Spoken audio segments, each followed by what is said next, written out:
Buenas tardes, good afternoon. Let's give it a moment while our companions on our journey for Encuentro 2020 join us. Así que le damos un momento mientras nuestras compes y compas se unen con nosotros para esta aventura.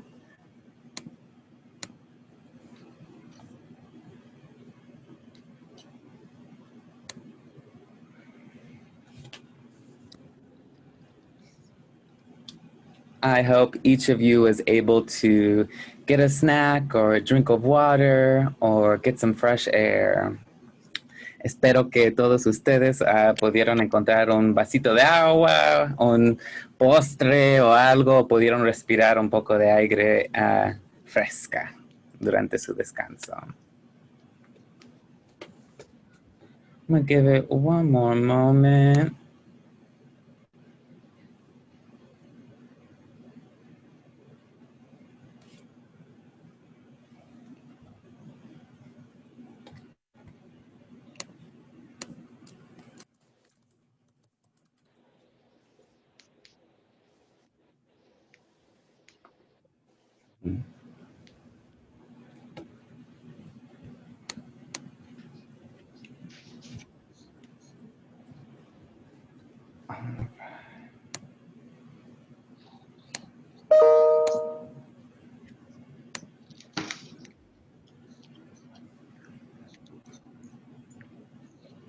All right, let's go ahead and get started. Así que vamos a empezar. We're going to have an interpretation update from our fabulous interpreters, Naira and Melissa. Así que vamos a empezar con un breve anuncio de nuestras fabulosas intérpretes, Naira y Melissa. Hola, buenas tardes. Esta sesión será interpretada en inglés y en español. Si usted no es bilingüe, seleccione el canal de su idioma siguiendo las instrucciones en la pantalla, haciendo clic en el botón de interpretación si usa una computadora o en los 3 puntitos si está conectado por la aplicación de Zoom en su teléfono. Good afternoon. If you're not bilingual, follow the instructions on the screen to select your language channel. Click on Interpretation if you're using a computer or the 3 dots if you're connected by the Zoom app on your phone. Creamos espacios multilingües entre todos. Por favor, hablen despacio y claro, acercándose a su micrófono y solo una persona a la vez. We create multilingual spaces together. Please speak slowly, clearly, and directly into your microphone, and only one person speak at a time. Muchas gracias. Ahora podemos activar la función de interpretación. So thank you. Now we can activate the interpretation function.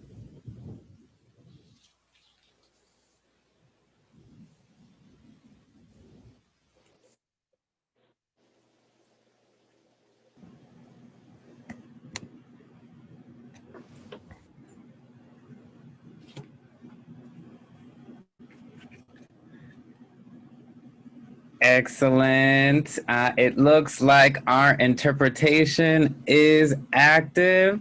So please go ahead and join in if you will be using those services during our time here today.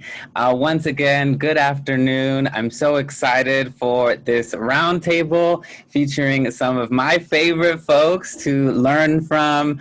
And I can't wait to hear what is in store for us during this conversation. So our roundtable for 1 p.m. Eastern time today is titled The Economics of Criminalization and Survival. So in this roundtable, we're going to talk a little bit more about what criminalization is and what life beyond it might look like, and reflect on public health, right, in the South during this moment of pandemics on pandemics. So we are so honored to have Dr. Trevor Hoppe from the University of North Carolina, Greensboro, just up the street from me right now. I'm calling from Durham, North Carolina. So thank you, Trevor, for joining us for this session today. Trevor is the author of Punishing Disease, as well as The War on Sex, which he co-edited, and has been doing some wonderful work really unraveling the layers of sexual history and criminalization. We have Jasmine, because I'm Latinx, Tasaki joining us, who's the director of advocacy of one of my favorite organizations, the first organization I had ever learned of before I even seroconverted myself, doing this kind of work, which is Black and Pink. Joining us from Memphis, I believe, right? So yes, bringing y'all that wonderful Southern charm. Thank you for joining us, Jasmine. And rounding out our panel as well today is Marco Castro-Bojorquez, a dear friend of mine. If I go too many weeks without getting a phone call from Marco, I know that there's something wrong. So I'm excited that we'll be able to spend some time catching up with each other today.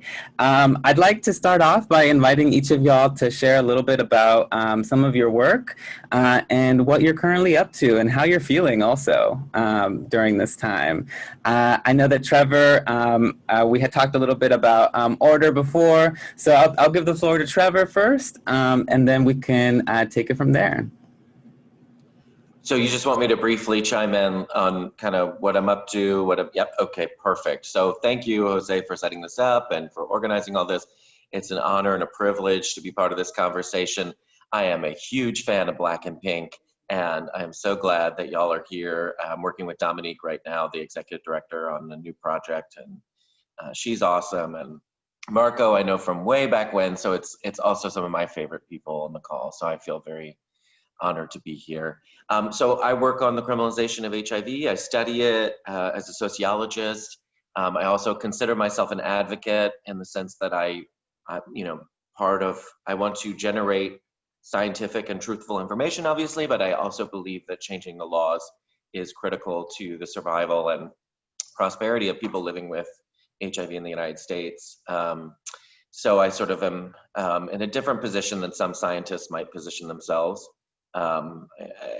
So what am I up to now? I'm working less on HIV these days and more on civil commitment processes, which is sort of if you've been convicted of a sex offense in the United States, many states will can petition to keep you locked up beyond your court-ordered sentence and under the guise of offering you treatment. And that's been spreading over the years. So I'm kind of working on that next. That's the next project in the next book, but obviously still passionate and engaged in the world of HIV justice to try to see these laws changed and to try to improve the world we live in. So that's my brief kind of like where I'm at, how I'm feeling. I mean, yes, that's a loaded question. It's 2020, the world is burning, and I'm here in my button-up shirt pretending like everything is great. But obviously there's a lot of suffering and a lot of pain right now, and it's very challenging to live in this little box. I teach in this box, but I'm doing fine. Thank you, Trevor. And we'll get into some more questions around some of what you raised around the expansion of what sexual health might mean and like its relationship to law. And thank you for telling us a little bit about how you're doing. I think combating criminalization also requires checking in on each other. So Jasmine, would you like to introduce yourself a little bit for our folks listening in and tell us how you're doing and what's going on in Memphis?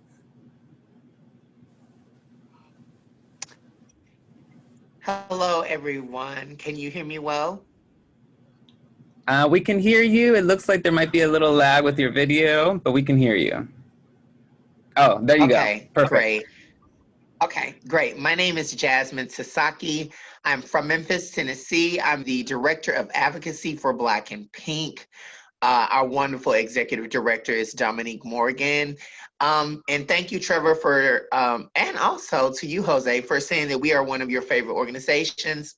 We do a lot of work in many different areas for the LGBTQIA+ community, and also people living with HIV who are currently incarcerated or formerly incarcerated.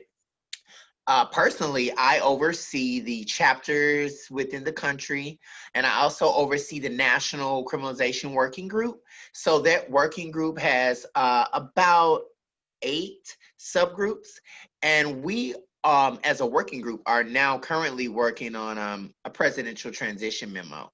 And that's basically where we will do recommendations for a certain policy. I know, right? I saw your face, Jose. It's a lot of work. So we're working on that. And also we are about to start beginning new chapters for those people that are interested. And just continuing the work that we do. We are also auditing our inside member response program right now, because we're really trying to make sure that we're answering advocacy requests in a timely manner and stuff like that.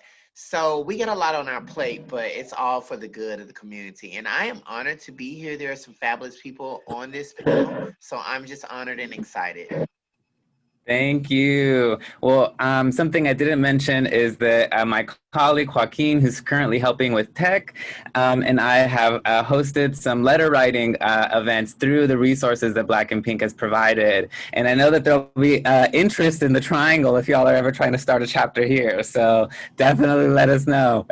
But Marco, I see you're joined by your companion there. Do you want to introduce them and tell us a little bit about yourself and how y'all are doing? This is Atos Gatos, and he jumped into the place where I have my. If you could see my tripod, you will not believe that I made a movie in my life. But anyways, so Atos is gonna come now and then, trying to like interrupt. But I wanted to first say, recognize that I am talking to you all from a piece of land that used to that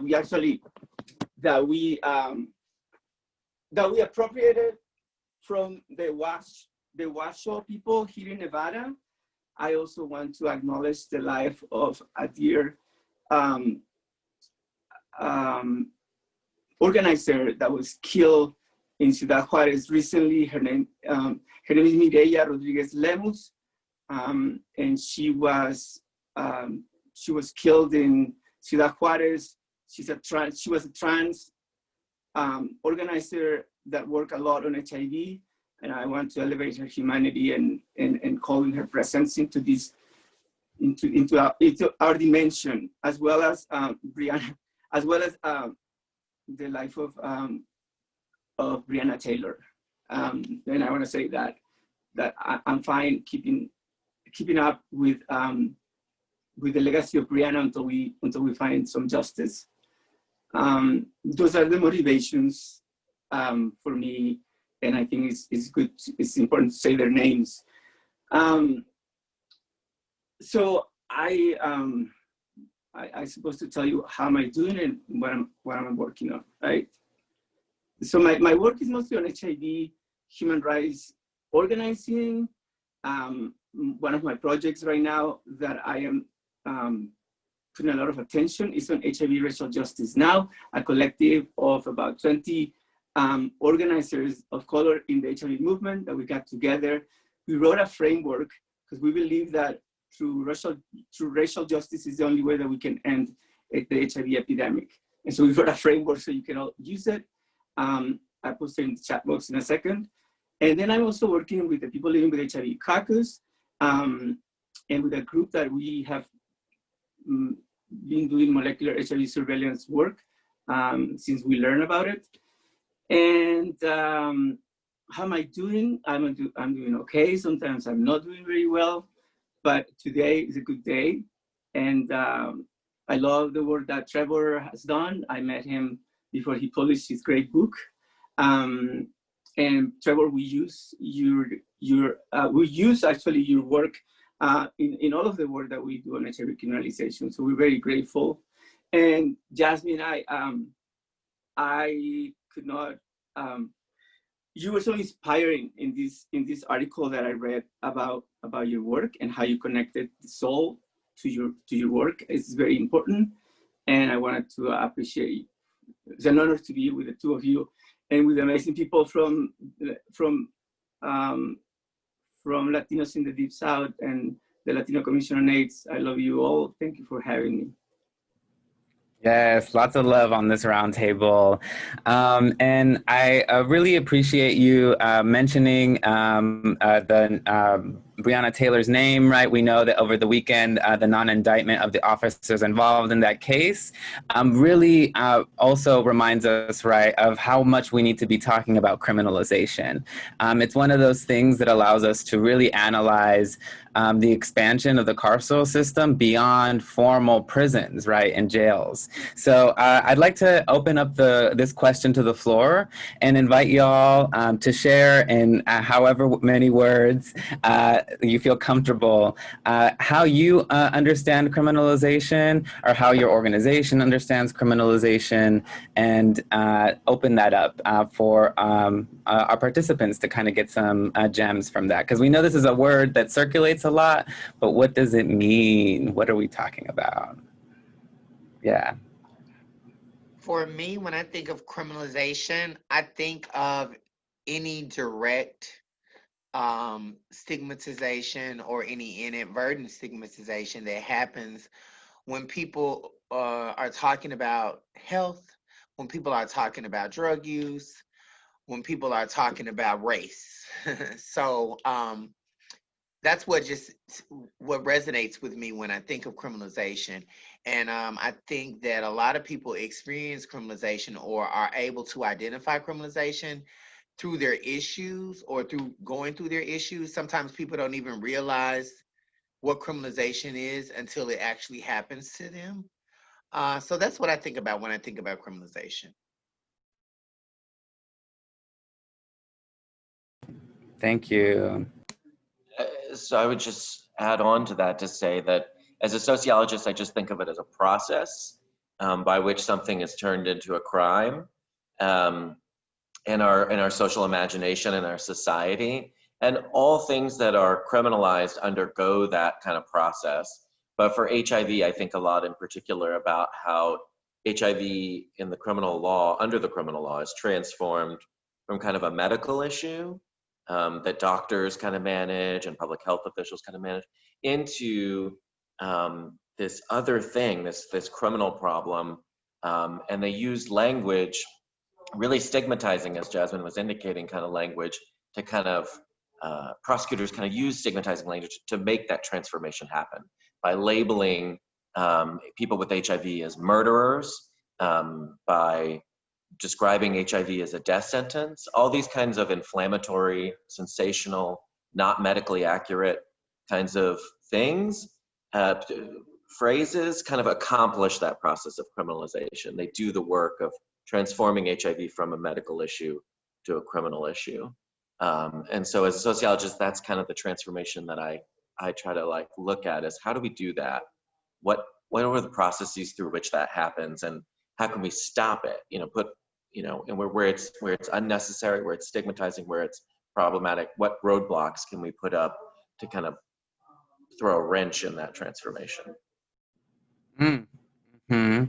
Yeah, interrupting criminalization, some folks have called it, right? And that makes me think this year, is the 10-year anniversary since HIV is no longer used as grounds for exclusion from the US, right? 10 years ago, if you were HIV positive, you couldn't immigrate to the United States. So this year is the 10-year anniversary, right? So in our lifetime, we've seen these processes shift. And I know that someone that's been working on that very topic is Marco. So I wonder if you'd like to add a little about this narrative around criminalization. Thank you, Jose. And let me know if the receiving image or sound is not good, so I can do something in my end. So for me, criminalization basically is the continuation of slavery for modern conversations. I think that if you think about who makes the law and who are the people that actually rule these laws, mostly white people, whose life is going to affect more the laws and all of this machinery that is created more. It's going to be the opposite of white folks, because white folks by nature are not going to like, just by association, if you think about it. So the criminalization is also a racist tactic to keep people in jail and to put people in jail very easily. You were talking about how how people are able to come to the US despite their HIV status. And I would say that all of those things are very easy to do. They're very easy to do, but they make it believe that it's this big deal, right? An immigration, a 21st century immigration reform can happen like this if people wanted to. It's not a big deal, but people make it believe that is huge, that you can, if you think about it, you get tired. So I will ask people to like rebel against that narrative and just believe in yourself, believe that you are equal than anybody else in this world. So why the hell you're going to be treated differently? And so the word that we, as a person living with HIV, I never thought that one of the struggles that has been the most difficult and painful is the criminalization of people like myself. Because people living with HIV have plenty of things to worry about. To on top of that, be worried that that I'm gonna be put into jail because I don't disclose my status, or like this person that is in Texas serving a 30-something, right, Trevor, sentence because he's part in a police person. Well, how is that okay? And so there is no hesitation by the people that criminalizes or that the initiatives that criminalize people with HIV, there's no hesitation in their part. There should be any hesitation in our part to fight it back right at them. And what we do in the HIV movement, we have created, I believe that the organizers that work on HIV criminalization have also reignited the HIV movement because we have become more visible. And also we have changed the laws or modernized the laws or abolished laws in different states, including my state of California, where I work firsthand, and now here in Nevada. So I think that when people learn the realities of those that are criminalized by HIV or because HIV, they change their mind that originally they were totally for it. And that's why we need to educate as much as we can. And that's why I appreciate these spaces, so people can learn that it's something that is totally undoable or reversible, and that they need to be part of it because it affects everybody, not only people living with HIV. Absolutely. Did you want to add something? Yes, please. I love what you said, Marco. And I just want to add to, I definitely think that criminalization is modern slavery. And, it just perpetuates white supremacy in a way that it wants to keep us not only perpetuating the criminalization of HIV, but it wants to keep people of color from having health literacy, right? Without that health literacy piece, this criminalization takes on its own body and it just keeps moving on its own, right? So the work that we do as community workers by trying to raise awareness and educate people to build health literacy is like one of the most important ways that we can kind of combat this. But I'm glad you lifted up that point. Yes, this is it's slavery. And, we know that not only does criminalization keep people of color oppressed, but also it keeps money being made in the HIV treatment realm, right? As long as people are HIV positive, then all of these pharmaceutical companies can make money, and all of the, unfortunately, even the community-based organizations, like we don't want to keep having to do this job, but as long as criminalization is in place, we will continue to have to do this work. I agree. Definitely. As somebody who does work in the immigration field, something that we often talk about there is the criminalization of immigration, often starting in the 90s, around the same time as we talk about like the criminalization of like HIV. And it's called crimmigration. And, one of the things that I think about there, though, is we talk about the criminalization of immigration, but the system that was in place before also needed to get changed, right? So we don't just want to return to like the system of immigration that existed before, because in the 1900s, there were also, national quotas, all kinds of things that happened in the country that were influenced by money. And so I wonder if y'all could talk a little bit about that, like how we both want to raise awareness about the past and then also like talk about the future. Does anybody want to tap in on that?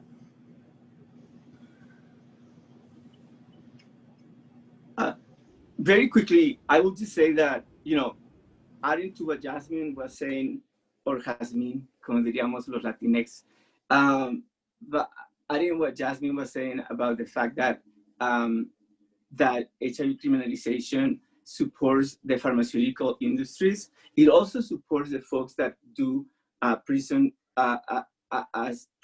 as enterprise, right? Because, and it's so ridiculous. This world is upside down, y'all.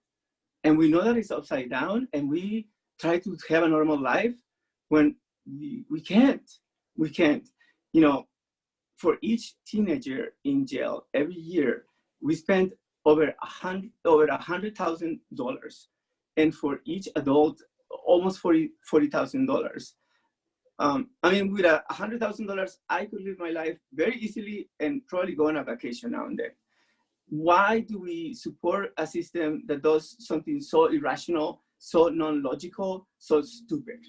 And these things are basically the lives that we live, the lives that we have lived the past 4 years. You will never even believe that could be real before that.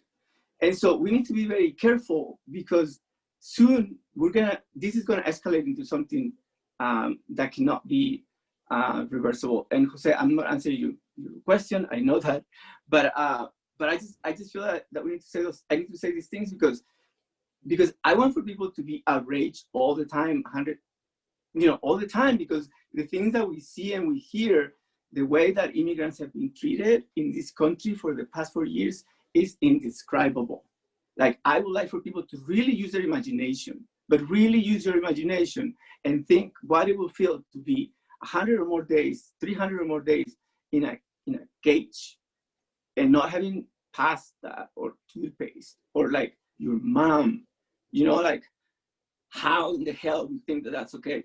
How in the hell we think, and we are actually voting for that idiot? Like, why? Why is that person? I'm just like, I got mad. I get mad when I talk about these things, but I think that it's really important that we keep these fights and these struggles human, that we don't just talk about numbers, that we don't just like cases. We need to say their names. We need to do that, Jose, because I just feel that it's so unfair and so criminal, the things that people like me have experienced for the past 4 years.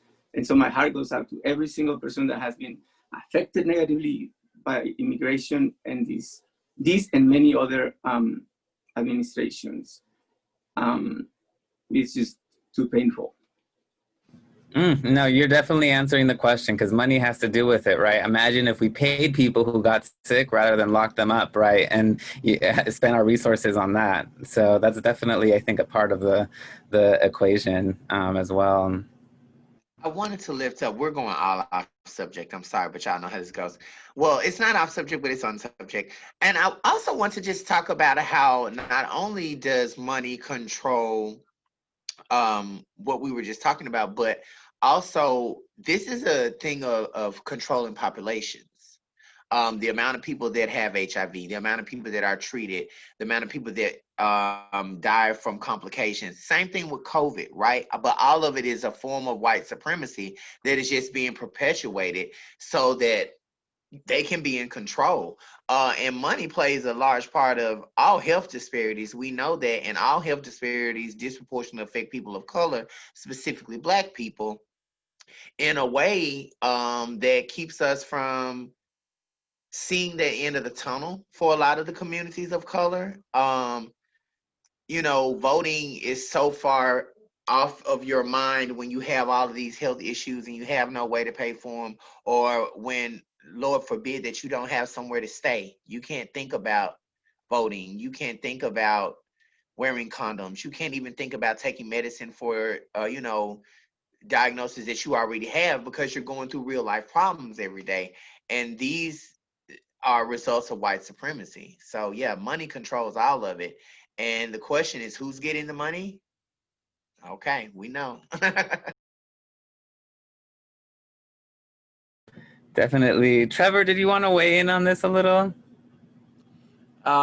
So the question, I was thinking about history. You're talking about history. I'm a sociologist, so I love to talk about history and think about history. And I guess I'm just thinking through the lens of the coronavirus epidemic right now that it's always good to look back and to learn from the past, to not repeat your mistakes in the past, but also to know, a lot of my students in particular, we have this idea that the world is so much better now than it used to be. Maybe they're learning that lesson, that that's not the case right now, really the hard way. But you know, the past couple of years, a lot of students have felt that way. And, you know, I just take them back to the past, and there's, in some ways we're repeating a lot of the same errors, but in some ways things are very much the same. It's very frustrating, the way that COVID-19 reveals all the kind of inequalities in the United States and reflects all the inequalities the way that every single epidemic ever has. And that has never not been true. And so I think it's helpful to learn that disease is not just a medical phenomena, right? We think of disease having a death rate. Like, what is the death rate of this disease? Well, there's no real, sociologically, the death rate matters and varies depending on how wealthy you are, what access to resources you have. And with Ebola, for example, it looks like an outbreak in a very poor country where there's no access to medical resources or to clean water, for example. The death rate can be very high, but if that disease was to break out in a very wealthy country with access to resources, the death rate would be much lower. And so it's just a reminder that, like, these are social productions, and this was true. This has always been true. HIV, you know, reflects that. If you look at different countries and their outcomes, how long we live reflects that. Why are older people more conservative? Well, part of it is that poor people die younger. And so poor people don't live to be very old in the same way that white, rich Americans do. It's all very maddening. But I guess just as a sociologist, I try to remember that like, we have to look back at history, we have to see these parallels, and we have to remember that disease is, yes, there is this virus, but then everything outside of that is us. You know, it's the society and how we react to it and respond to it. And it's social, not just medical. I don't know, that might be a little tangent, but that's just how kind of my mind was thinking. That's perfect. No, can I Jose, can I just add very quickly, because I think it's very important. I have worked with a group that have been questioning and evaluating the HIV molecular surveillance, and I'll tell you in a second what that is. And so one of the things that we're trying to do also on HIV criminalization is for people not to see HIV prevention and treatment and access. It's for people to stop seeing HIV as a biomedical only issue. There is a cultural element, there is an economic element, there is a criminal element. And so HIV is a lot more than just a disease. When you think about how, as the HIV become browner and blacker, the donation philanthropy diminish, you know. Mm-hmm. And so we fight for that as well. You know, we fight HIV social justice. We have been doing some promotion to the philanthropy people that are mostly white folks that are older. And so I think that is really important for people to, and then the challenge is that diseases or medical conditions should not be criminalized, because what people need is actually access to hospitals, not to jails. And this society have got it all wrong and perpetuated, again, a lack of care and understanding for actual folks that are struggling with a medical condition that can be very stressful, economically speaking, like impossible. And on top of that, like jail and criminalization is unthinkable, especially because people living with HIV cannot transmit the virus if they're on treatment and they have what is called U equals U, or undetectable equals untransmittable. And so people should know that and be thankful to us activists that fought really hard for that to take place. Instead of discriminate us, you should be thankful, because it's because us that you all have a pill that you cannot become HIV positive if you take it every day. So think about that. And I also think that we need to balance how we put emphasis on things that sometimes is not best for some communities. In this case, criminalization is very damaging. Exactly. Yes, and just to go back to something that Jasmine had said, which was controlling populations, and in a moment I'll definitely want to hear more about that as well. But Marco, I know that you had mentioned this. So one of the things we were talking about is that you've been working on an article with some other folks called "People Are Not Clusters," right? And I was wondering if you could tell us a little bit about that work and go and share about that. Yes, and you know, I haven't read. This is my first publishing thing, Trevor. So I have never been published but this is basically a group of us that we learned in the second HIV is Not a Crime conference, the fact that the government of the US and any other governments too, in particular in the US, when you get tested for HIV and you're positive, then you go to see a doctor. They give you a test, or they take blood sample for a test to deal with resistance. But what they don't tell you is that they also reuse the same samples to actually do what I consider HIV molecular surveillance. It's a little bit of like, it's a little bit of a contact tracing of your blood, so to speak. So basically, they use your sample without your consent to actually create clusters, intentionally try to find directionality, etc. And so we're concerned because especially the Department of Health is connected to the police and to ICE, and there have been incidents where people have, you know, people that are already policed and criminalized, we don't need an extra one, you know? And so we got together and wrote this article as a response to another article that is actually really great at the Journal of Biomedical Ethics. And I think that article, it crystallizes really what we stand for and why we are opposed to HIV's molecular surveillance, and how poor the Department of Health and CDC has responded to us, organizers and activists. So we are asking them to really engage and for us to talk about HIV data justice now. Can you believe that? So we are forced to be doing this. I don't like to be doing a positive or oppositional advocacy all the time because it's freaking tiring. But you know, we don't have that luxury. If you are going to like try to affect our lives in a negative way, when we already are dealing with all these, you're gonna receive from us opposition and resistance unapologetically. I think that. I agree with you, Marco. I think that molecular surveillance is something that is reprehensible. If we're talking about when it comes to being something directional, they can come up with the science to make molecular surveillance a thing, then they ought to be able to come up with a cure. Like if you put that much time into trying to find out where it's coming from and who sent it where and what clusters are what does that have, or what relevance does that have to you ending the epidemic? And it has none. So molecular surveillance, I really hate the thought of molecular surveillance. I'm glad you brought that up, Marco. But another point I wanted to lift up was, we know that also media is controlled by money.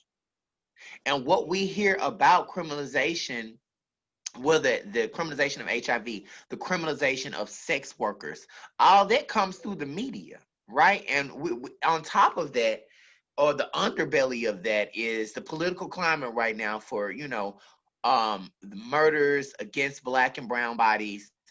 There's so much that's going on right now that all goes back to money. And I feel sorry for the people that do this work, especially around like molecular surveillance, because it's really disheartening. Every time I hear about it, I get upset because I try to put molecular surveillance out of my mind, but it's the reality. And that's one thing I'm glad they haven't put out there in the media yet. It's just been, conversations within the community of people that work with HIV, but I hate molecular surveillance. Thank you for taking us there. And I wonder, Trevor, if you would offer or have some thoughts around either responses at the provider level or at the community level around contact tracing and molecular surveillance. Obviously, it's such an interesting space to see who it is that actually is trying to advocate for this, right? And it can really be like a litmus test, right, for like a lot of things. So I was wondering, since you've spent some time in really unpacking the archives of the CDC and elsewhere, if you could talk to us about any historical examples around how people have responded to surveillance or in the contemporary moment. Definitely. So since HIV was first identified, there have been technologies that have come around to try to surveil the epidemic from public health side of things. And in each case, HIV activists have raised their hand and said, hey, that seems like it could be a good idea, but also things could go really wrong here. And you should think about how they should go wrong. And in every stage, public health has sort of said, it's really unlikely that that's going to happen. And the value of the data is so much greater than this small risk that you've identified.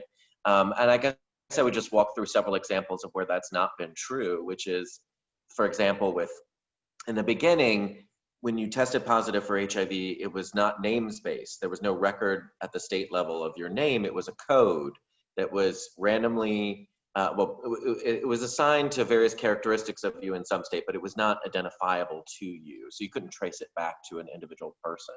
And that was because privacy was really important, and there were concerns about criminalization, but other kinds of issues. And eventually the CDC forced all states in the United States to move to names-based systems. And the CDC and other health departments said, it's no big deal, like this is not, we're gonna protect this data, whatever.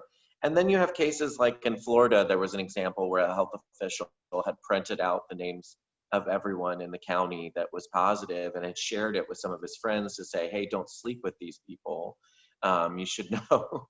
It's like, there are examples like this that are like, this is what AIDS activists were trying to tell you, that this could go horribly wrong.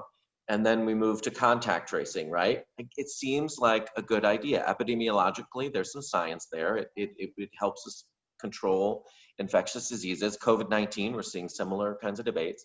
But, it can be twisted to be used in ways that it's not intended. So in my work with HIV, a local health official, if someone tests positive for HIV, syphilis, gonorrhea, chlamydia, any reportable disease, in some counties in Michigan, for example, they would say, okay, tell us who you had contact with. Who did you have sex with? What were your partners?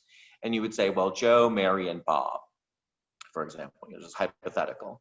And then they might ask you another question, which is, did Joe, Mary, or Bob tell you that they were HIV positive? And you would say, no, nobody told me that they were positive. So then they would go with that information and they would look in the state names-based database to see if Joe, Mary, or Bob was known to be HIV positive. and then they would use that information to start an investigation against them that could have criminal ramifications if they were identified to be positive.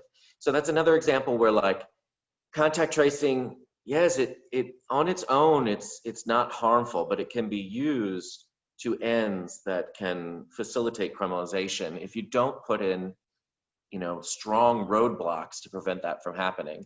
And I think molecular surveillance, again, it's the same debate that we've been having for 40 years almost, which is, you know, health officials, you know, AIDS activists have been saying to health officials, you've really got to lock this down and prevent the nefarious ways that this information can be used, because if you don't, you will have, you know, it's not hypothetical, it's not academic. There are examples in history where these technologies have been used in unintended ways that have negative consequences for people living with HIV, and, you know, more broadly for us as a society.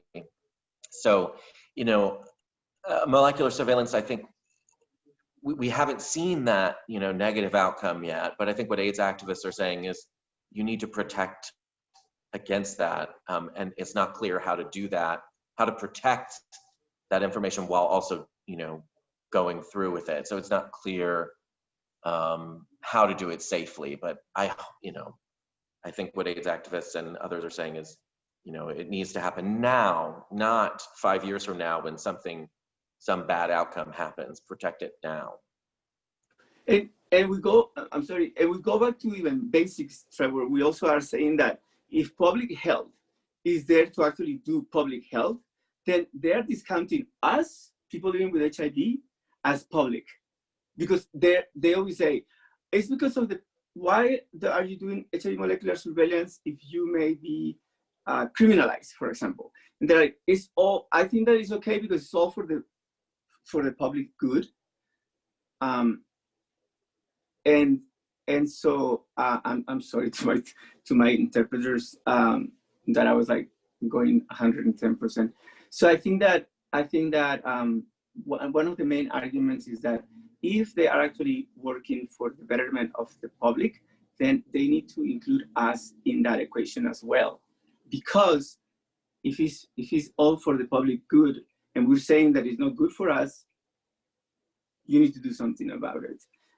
The economics of molecular HIV surveillance, we don't really think that it's good use of money when we have all of these people that are struggling with HIV.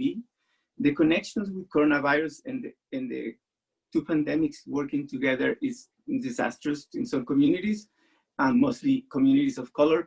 And there is actually places right now in the US where the police and the first responders have the list of people that have experienced coronavirus for their protection. Well, that is ridiculous.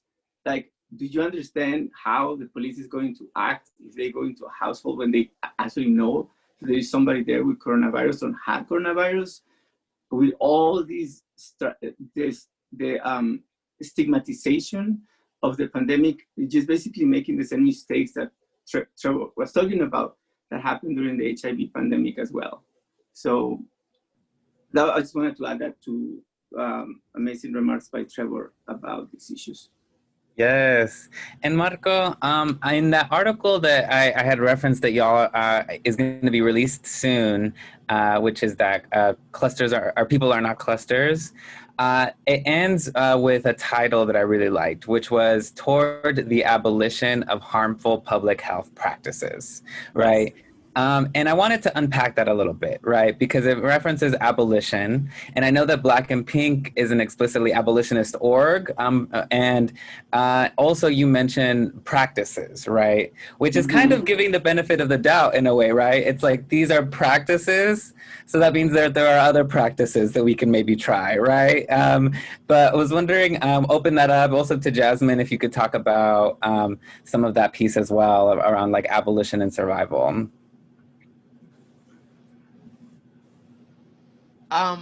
For me, I'm sorry. So, because I was hearing two different questions, I didn't know if you wanted Marco to break down with the. I can do that, Jasmine. Okay. I think that is part of it is what I was talking about that people living with HIV that are against this practice are also people that are part of the public. So we need to be taking care into that. But if you look historically, the Tuskegee issue with communities of color, the immigration connection with our health providers, those things are contradictory to public health, and they don't help public health. They have never support public health, and we also feel that the CDC has missed true engagement with community, despite the fact that we keep going back and complain, and we have been in many gatherings where we are asking and explaining issues that we go through on a on every day, and there's still things that we're just fighting them. And I'm like, no, this is really important, and this actually can affect people's lives that are already criminalized and policed. And then if you add the coronavirus into these communities, the Latino community right now is, in my opinion, in a state of emergency, of a crisis, where people are like really losing everything that they have, and they are not going to have anything in the future. So I think that if the CDC or the health actors can actually help at not creating things that are going to already affect the communities, they need to think that very seriously. And we need to decolonize all of that, because that's a way to make sense to us, people of color, people that are Native, or people that are immigrants. I think that we believe in health actors because we think that they are there for our good, but sometimes their intentions could be the best, the results could be the worst. Okay. So Oh, I'm sorry. Go ahead. no, I was Jasmine, go ahead. I was just gonna say, for me, like harmful public health practices and practices that will be good are the same when it comes to abolition and building them up, right? I feel like communities of color, specifically the LGBTQ plus community, we need specific messages that are crafted for us and custom for us so that we can understand how these practices impact our lives, right? So if we understand how those practices impact our lives, we can at that point understand how to envision abolishing them, but it has to come from an understanding. And then that's also how we speak from an advocacy standpoint. We have to learn as a community how to create specific messages custom to the government and custom to these people that can put laws in place to make change. So yeah, the same way that we can abolish is the same way that they lift up. By them leaving us out of the conversation, they can lift these systems up and put these systems in place to oppress us. But by us bringing the conversation to our own community in a way that we can understand, we can help to abolish any harmful practice. But also, community have to look at our abolition the same. And that's where abolition is really important, because it's all about people having their own vision and people being revolutionaries of their own future. So yeah, it's a hard question for me, but I think that's what I got. I appreciate that. Very quickly, Jose, it's also about data, right? Data and the use of data international right now is an issue. I mean, there is Tech for No Eyes, different groups that we actually shout out to Tech in the article. And the article is actually already published, Jose. People can actually access it if they go to the, if they just search online, people not cluster HIV, the article will come in the Journal of Biomedic. Oh, I think that you are sharing it, right? In the chat box. That was the link to No Tech for ICE. Just wanted to put that in the chat. I'll put a link to the article either in the chat or in the follow-up materials. Okay, I can do that too. Excellent.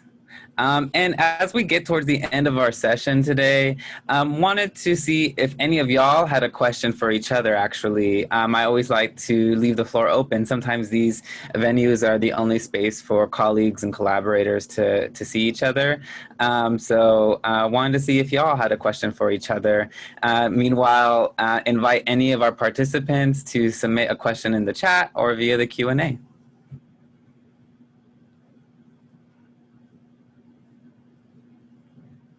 I have more questions, so I can definitely ask another. Jose, I have to jump off in just a couple minutes. I teach at 2 p.m., so we're up against that.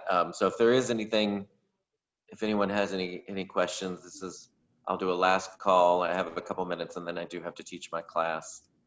Oh, thank you. And you were transparent about that earlier, so I appreciate you. And I want to open the floor also in case you'd like to give some closing words or remarks around how we might be able to move beyond criminalization. And talk about your book. Can you talk about your book? Because people should get I love talking about my book. You don't have to twist my arm. So Punishing Disease, right? And that's the name of the book. You can find it wherever books are sold. I think the real takeaway for me at the end of the book, what I was really thinking about is blame and how we blame people and why we blame people. And if we want to interrupt criminalization, we have to really think about that question. And how do we interrupt blame? How do we rethink blame? How do we move beyond just saying it's your fault?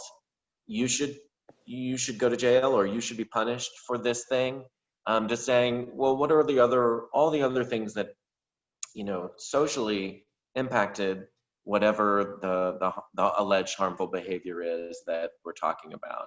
It's just like with masks today. We get all very like, you're not wearing a mask, put a mask on. I'm blaming you for not wearing a mask. And it's like, well, did the government send everyone in the United States of America a stash of masks? Is that on billboards everywhere? Is it being promoted?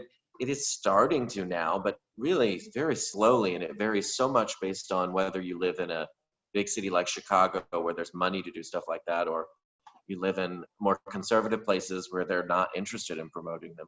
So I think you just have to step back and think this is not an ill-intentioned person necessarily. This is not, you know, them trying to be harmful. There are all these other things going on that are affecting that.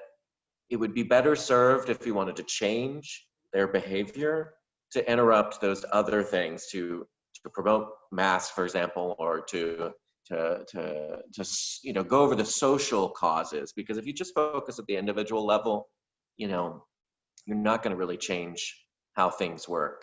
And that's not to say that there's not real harm in the world that the criminal justice system needs to address, because I'm not long-term an abolitionist, but you know, that's like a long-term vision. There is harm in the world, but it's often distorted, and it's driven by this impulse to blame, when a lot of times some self-reflection and sharing of responsibility could really mediate some of that. So that's, you know, that's how I walk away from that project, is thinking a lot about blame and why we do it, and how to take a breath and to think about our own and our social responsibilities. Sounds like a great topic for a future roundtable or a session. Yes. But thank you, Trevor. That was Trevor Hoppe. I really appreciate you hopping on before you have to teach. But Jasmine and Marco, I want to turn the floor to y'all to give us some closing remarks as well around how we can move forward beyond criminalization. And we did have a question in the chat in case any of y'all wanted to reference it, which was, how can mental health providers support HIV activists in this fight? Oh, you're gonna have to ask the other question. I'm gonna answer that one first, because the other one I forgot. What I will say, what health providers can do to support HIV activists in this fight. I think something that I don't often see go on is providers and community-based organizations as well, implementing self-care plans or asking their activists and their staff and their organizers to implement self-care. I find that in this fight that we are fighting, a lot of people are suffering as they are fighting for the whole community. And people, some are suffering mentally, some are suffering physically. But I think that the mental piece never really gets raised up. Specifically in communities of color, that's something that you got to tell us. You have to tell us to go see a therapist. You have to tell us, you know, this is not something that we've practiced all of our lives. Not formally. You know, we may have had friends or family that we spoke to that help us through times and give us advice, but this is not a formal thing we do, going on a mental health journey actively, you know, practicing therapy. And the other question was, what do I think we can do to move forward through this criminalization? So I think to move forward through any criminalization is to have empathy first. I think that not only does the people that are being criminalized need to pay attention, but the people that are doing and making these laws that are oppressing people for no reason, specifically HIV and sex work. Sex work is done now on a large scale of survival. And people who are HIV positive, that's not their choice. And so I don't think that people should be vilified for something that happens to them. But I think that in order for us to move forward as a community, we have to understand these systems of oppression in order to navigate through them. So, you know, awareness and just organic conversations among communities of color is the best way that we can move forward through criminalization. And hopefully we can begin to abolish these things through these conversations and through this awareness with roundtables just like this one that we're having right now. Thank you. Yes, and I see you have a bridge as your virtual background, and I think that's very appropriate since you have been such a bridge for so many of our Southern homies and friends and collaborators that are doing this work. So thank you for doing that. Marco, would you like to offer some words, please? I know that we're out of time. I want just to say to folks that do mental health, think about intersectionality as a core value of your work, because I believe that everybody that is an immigrant is dealing with mental health, period. Everybody that lives with HIV is dealing with mental health, period. So we need to take intersectionality on all aspects of how we do work, especially if we're working for the public. And then just to close, besides all the love that I have for you, Jose, and your colleagues, and the people of the South, I also wanted to just very formally tell you the name of the article and my colleagues that co-wrote it with me. Just to end, the article is called "We Are People, No Cluster!" And the authors are Edwin Bernard, Alexander McClellan, Barb Cardell, Cecilia Chung, that I love, that's me, Martin French, David Hersey, Nana Khanna, beloved, Brian Minalga, Andrew Spildener, and Shawn Strove, who was the person that introduced me to HIV criminalization to begin with. Those are people that I call, that are my brothers, my sisters, my colleagues, and my friends, and that I work with. Very lucky and privileged to work with them. And so I wanted to honor them, and also for them to invite me to be part of this project is very great. So thank you again, Jose, and thanks everybody that joined us today, and our interpreters. Mwah. Yes, major shout out and props to our interpreters, Anaira and Melissa. And thank you again, Marco Castro-Bojorquez and Jasmine Tasaki, for joining us, and Trevor Hoppe as well, for walking us through this roundtable on criminalization and survival. The future's brighter with y'all in it. So thank y'all for sharing your knowledge with us. And for folks who are listening in, our next session is going to be all about equity, right? Moving from criminalization, let's start talking about what equity might look like. And that session is at 2:15 p.m. Eastern Time, and you can find the link in the chat. So thank y'all, much love. Catch y'all in 15 minutes. Thank Thank you.